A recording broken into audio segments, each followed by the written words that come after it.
Welcome to this week's look at the state of the New York City real estate market. This is for the week of July 8th to the 14th. We're going to be looking at what is going on.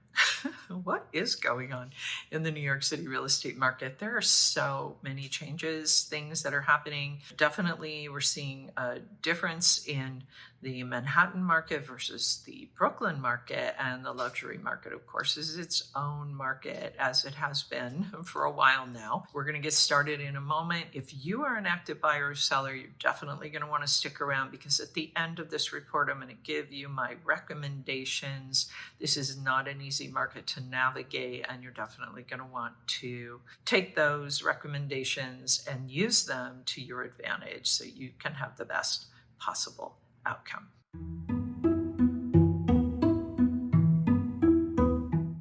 Let's get started with the luxury market. There were 20 contracts signed in the luxury market last week. That is two fewer than the week before. As always, the luxury market in Manhattan is for properties priced at $4 million and above. And the number one contract was a townhouse. It was 83 Horatio Street. It was asking just under $23 million. It was listed just at the end of March, not that long ago.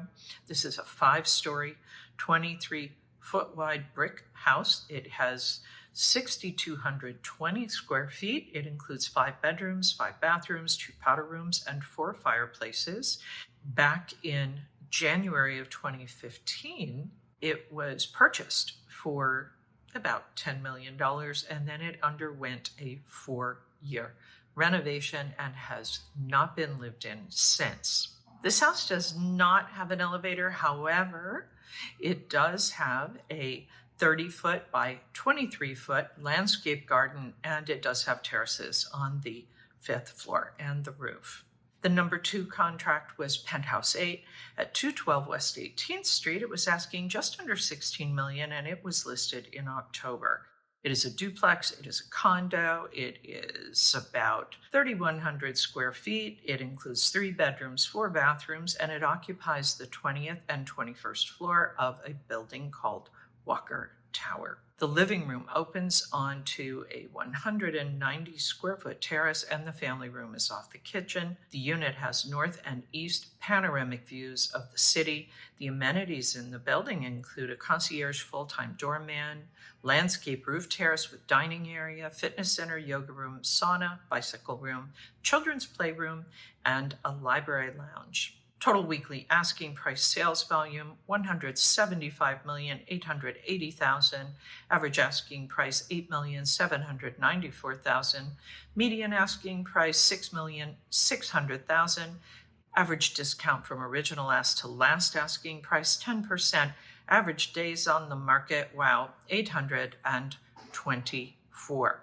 That's it for the luxury market. Any questions about the luxury market, please reach out to me. Sotheby's, post them below. Always happy to answer those. We're going to take a look now at what's going on in Manhattan.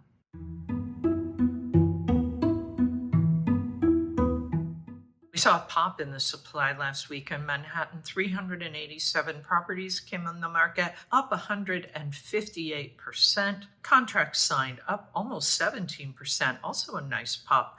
197 off market, down almost 11%, 206. For the month, we saw the supply at just under 1,100. That is down a little over 34%. Contracts signed down 8.6%, 917. Off-market properties, 770. That is up 33% for the month. The market pulse is up 1.2% from last month, 1.1% from last year. We can see we're still in a neutral place, but it is kind of hovering, if anything, maybe a little bit favoring sellers. That's because we're not overall seeing the supply keeping up with the overall demand. Liquidity Pace chart, 917 contracts signed over the last 30 days. That is down almost 4% from last month, but it is almost 5% from last year. This is an interesting chart. The Manhattan percentage of new listings asking less than the previous purchase price. Nearly 10% of new listings are actually asking prices below their previous sale prices, suggesting that there may be some pricing opportunities for buyers in this market today. Again, this is all market timing, right? So, if you bought in 2015, you were buying at kind of more top of the market. There were other times when you might have been buying at a higher point in the market. So again, it is all to do when these sellers bought their properties. But interesting to know, and certainly looks to be at least 10% of the new listings that present some interesting opportunities for the buyers today.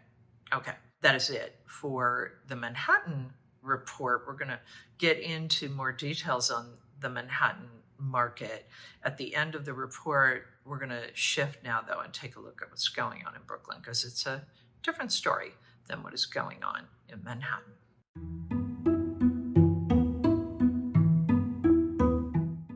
$197 properties came on the market last week in Brooklyn. That's up a little over 68%. 145 contracts signed. Nice pop there as well, up a little over 34%. And the off-market properties dropped back a bit, about 33%. 69 properties came off the market. The Brooklyn supply for the month, 732. That is down almost 26%. Contracts signed, 568 for the month. That is down 10%. And the off-market properties rose almost 49%, 333. The Market Pulse reading rose 1.7% from last month, down 2.9% from last year. We are kind of creeping a little more into that seller's market territory, still kind of in that neutral place, but a little more to the favor of sellers. 568 contracts signed over these last 30 days. That is down 5.5% from last month and down 11.4% from last year. Again, maintaining this kind of neutral liquidity. Now, here's the same chart. Brooklyn percentage of new listings asking less than previous purchase. A look at the new listings since 2014 shows only a fraction are below their previous purchase price in Brooklyn, which speaks to the massive level of value creation seen over the past decade. So if you have been buying property in Brooklyn, you're kind of doing okay in terms of not only holding value, but maybe even increasing. So again, this is kind of pointing to the difference in these two markets, right? The Brooklyn market seems to be holding its value a little better than Manhattan. Time will tell whether that continues. So that is it for the Brooklyn market. Again, questions, post them below. Reach out to me at Sotheby's. Always happy to answer those. I'm going to wrap this up now, and I'm going to give you not only my summation on what is going on in these markets, the luxury market, the Manhattan market, and the Brooklyn market, because they are all different from each other. And within those markets, there are all these micro differences, but I'm going to wrap that up and I'm going to give you those thoughts and then give you my recommendations as well. So as I mentioned, it's almost as if we've got all these different markets going on, right? There's the luxury market, the Manhattan market, and the Brooklyn market, and they are all really kind of operating differently right now. They're all responding differently to the market conditions. We know that the luxury market is largely an all-cash market. That is in part why it has been kind of functioning differently than both Manhattan and Brooklyn, because those buyers are largely unaffected by the interest rates. We saw a little bit of a pullback in the last 2 weeks in the luxury market. We had been seeing it average about 30 contracts or so a week in the luxury market previously. Now we're down to about 20. That is 2 fewer than the previous week in the luxury market. 6 of those were in the trophy category part of the market, meaning they were priced at $10 million and above. 15 were condos, 3 were co-ops, 2 were townhouses, 9 were uptown, and 11 were downtown. In the Manhattan and Brooklyn markets overall, we are seeing both of those maintaining basically neutral status. In Manhattan, it is a little more neutral. In Brooklyn, we are seeing a little more of an advantage to the sellers. In Manhattan, because of that last chart that I showed you, we're seeing perhaps some opportunities for buyers that are kind of unique to Manhattan. We saw a pop in supply, but an overall decline. We are down to about 6,966 properties. Don't be surprised if over the summer you see that pull back to about 6,000, 6,200 properties. We won't likely see a lot of new properties coming on the market until the fall, September, maybe early September at that. In Brooklyn, we're down to about 3,258 properties. We also saw a little pop in inventory coming on the market for last week, but it would be unusual for that to continue much longer. So we're kind of in this declining inventory state. Contract signed, we saw a little pop of contract activity in both Brooklyn and Manhattan. Before that, we were kind of going sideways overall. In Manhattan, we're seeing a kind of a overall sluggishness in contract activity, maybe slightly stronger. In Brooklyn, again, everything priced under $4 million is a little more sensitive to those interest rates. We have seen a little bit of an improvement in the interest rates. So will that help with the contract activity and renewed buyer interest? It might.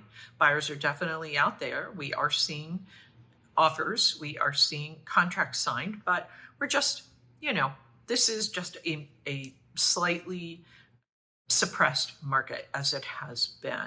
If we really, though, drill down on where these markets are at, if we look at the Manhattan listings asking less than the previous sale price, and we see that nearly 10% of the new listings are asking prices below the last sale price, it really does suggest that there will be some decent opportunities for buyers in today's market. This is for Manhattan.